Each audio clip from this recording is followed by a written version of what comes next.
नमस्कार, आपका स्वागत है वीडियो सीरीज में जो 7 भाग की है, जिसका नाम है संपूर्ण भारत में लोग इतने बड़े पैमाने पर एलआईसी में के पेंशन प्लान में क्यों बचत करते हैं, क्यों इन्वेस्ट करते हैं। पहले वीडियो में हमने देखा कि आप अगर भारत में रहते हो, भारतीय नागरिक हो, तो आपको पेंशन के लिए कोई कोई स्कीम करना, शुरू करना, प्लान करना क्यों महत्वपूर्ण है। दूसरे वीडियो में हमने देखा कि बैंक की जो फिक्स डिपॉजिट की इंटरेस्ट रेट्स है वो किस तरह से हमेशा कम कम होते जा रहे हैं। हमने ये भी देखा कि बैंक फिक्स डिपॉजिट के लिए मर्यादित गवर्नमेंट गारंटी है, लिमिटेड गवर्नमेंट गारंटी किस तरह से।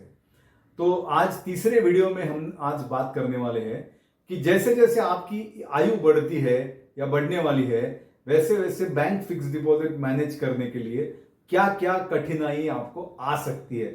लोगों ने हमने बताया कि उनको अभी क्या आ रही है।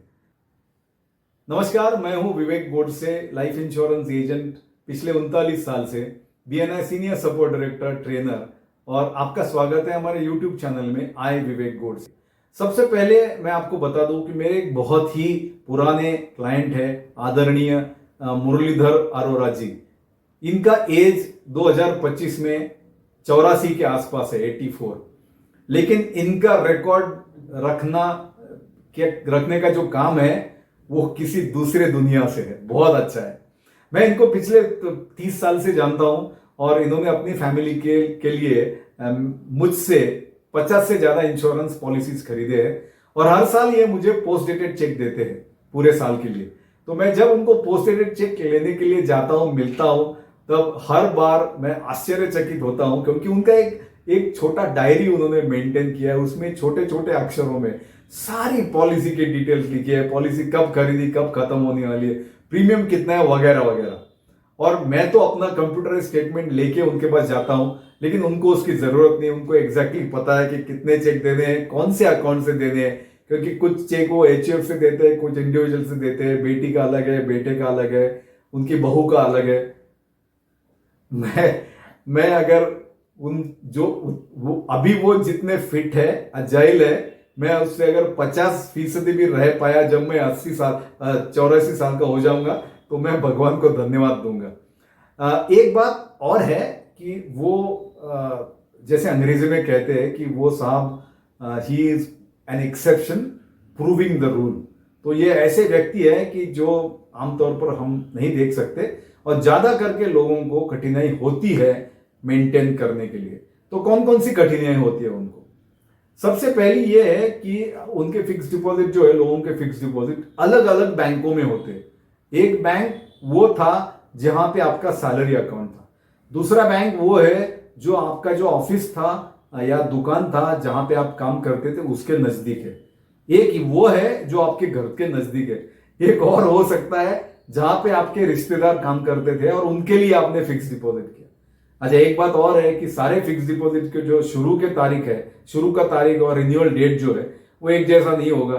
तो कोई आएगा अप्रैल में, कोई आएगा जनवरी में, कोई आएगा जुलाई में और कोई आएगा दिसंबर में। अब ये सब आपको मेंटेन करना है, लिखना है।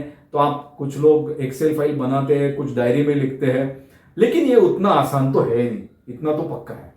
अच्छा, हम लोग कई बार हमारे बच्चों की मदद लेते हैं, बेटा बेटी है या बहू है, दामाद है, लेकिन सच बताऊं तो ये लोग भी इनकी अपनी अपनी दुनिया में इतने बिजी है कि कब कब ऐसा लगता है कि उनको डिस्टर्ब ना करें। और वो अगर पूना के बाहर रहते तो फिर और ही ज्यादा मुश्किल आ सकती है। एक और चैलेंज लोगों ने हमें बताया कि मैं जब जाता हूं बैंक में रिन्यू करने के लिए, तो बैंक का फिक्स डिपॉजिट सेक्शन पहले माले पे है और मैं शायद मेरी आयु के कारण पहले माले पे चढ़ नहीं पाता हूं। वो अगर अंदर से ऊपर जाना है तो पुरानी बैंक बिल्डिंग है, तो वहां लिफ्ट भी नहीं होता है। कई बार यह होता है कि लोग बढ़ते हुए आयु के साथ ठीक तरह से हस्ताक्षर नहीं कर पाते, उनका हाथ कुछ इस तरह से हिलता है। तो फिर अगर सिग्नेचर, हस्ताक्षर टैली नहीं हुआ, मैच नहीं हुआ, तो वो भी प्रॉब्लम है। अच्छा, ज्यादा करके बैंक आपकी फिक्स डिपॉजिट के ऊपर टैक्स डिडक्शन एट सोर्स, हम उसको बोलते हैं टीडीएस, वो करती है। अब जनरली जितना टैक्स कटता है उतना टैक्स टीडीएस सर्टिफिकेट में दिखता है। लेकिन किसी कारणवश अगर कोई टैक्स रिडक्शन आपका सर्टिफिकेट में नहीं दिख रहा है तो आपको दोबारा बैंक में जाना पड़ेगा, वो कंसोलिडेट करने के लिए, वो सारा चेक करने के लिए। अब कई बार ऐसा होता है कि एज जब बढ़ता है तब लोग रिटायरमेंट के बाद घूमना शुरू करते हैं, या तो भारत में घूमते हैं, कभी कभी उनका बेटा बेटी अगर भारत के बाहर है, विदेश में है, तो वहां उनके पास भी जाते हैं, और अगर जाते हैं तो 3 महीना 6 महीना जाके 15 दिन में तो कोई वापस नहीं आता। अगर उसी वक्त आपके बैंक का रिन्यूअल आ गया तो जाहिर है कि आप उसको इन टाइम रिन्यू नहीं कर सकोगे। मुझे पता नहीं है, लेकिन मुझे ऐसा डर है कि ऑटो रिन्यूअल अगर कोई बैंक करती है तो हो सकता है उसका interest rate normal interest rate से कम हो। और एक सबसे अलग बात मैं कहने वाला हूं, थोड़ी सी उतनी अच्छी नहीं है सुनने के लिए, कहने के लिए, लेकिन आपको बताना चाहूंगा फिर भी। अगर किसी आदमी ने बैंक में फिक्स डिपॉजिट में पैसा रखा है और उसकी अनफॉर्चुनेटली उसका मृत्यु हो जाता है, तो जो भी उनके घर वाले नॉमिनी है उनको बैंक में जाकर वो पैसा क्लेम करना पड़ता है। अब ऐसा होता है कि अगर भारत के बाहर नॉमिनीज है तो यहां आते वो उनके पास बहुत ज्यादा समय नहीं होता है।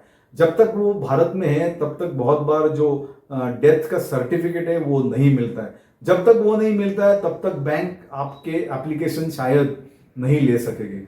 तो या तो नॉमिनी को ज्यादा देर भारत में रहना पड़ेगा, या तो वो उस वक्त के लिए पैसा बैंक में पड़ा रहेगा जब तक कि नॉमिनी फिर से भारत में नहीं आ सके। तो ये सारे लोगों ने जो मुझे बताया वो मैंने आपसे शेयर किए कि क्या क्या चैलेंजेस, कठिनाइयां आ सकती है बढ़ते हुए आयु के साथ बैंक डिपॉजिट मेंटेन करने के लिए। आपको अगर वीडियो अच्छा लगा हो तो मैं आपको रिक्वेस्ट करूंगा, जरूर सब्सक्राइब कीजिए हमारे चैनल को। मैं रहता हूं पूना में, ऑफिस भी पूना में है, लेकिन हम भारत के किसी भी शहर में और विदेश में पॉलिसी बेच सकते हैं और उसको बिक्री पश्चात सेवा भी दे सकते हैं। तो अगर आपको कुछ नया इंश्योरेंस खरीदना है, नया पॉलिसी खरीदना है, नया पेंशन खरीदना है, तो जरूर हमसे संपर्क कीजिए। या तो कमेंट बॉक्स में आपका नाम और मोबाइल नंबर डालिए, या तो हमें ईमेल करें support@vivekgodse इस पते पर। जैसा मैंने आपको बताया, मेरा पहला वीडियो आप देख सकते हैं यहां, जहां हमने बात की है कि आपको पेंशन के लिए क्यों प्लान करना है। दूसरा वीडियो यहां देख सकते हैं आप, जहां हमने बात की है कि बैंक इंटरेस्ट रेट किस तरह से गिर रहे हैं और लिमिटेड गवर्नमेंट गारंटी है। और इसके अगला वाला वीडियो आप यहां देखिए, जरूर मत भूलिएगा। यहां पे हम आपको बताने वाले हैं कि LIC पेंशन प्लान की क्या क्या खासियत है, क्या क्या एडवांटेजेस है। वीडियो यहां तक देखने के लिए बहुत बहुत धन्यवाद।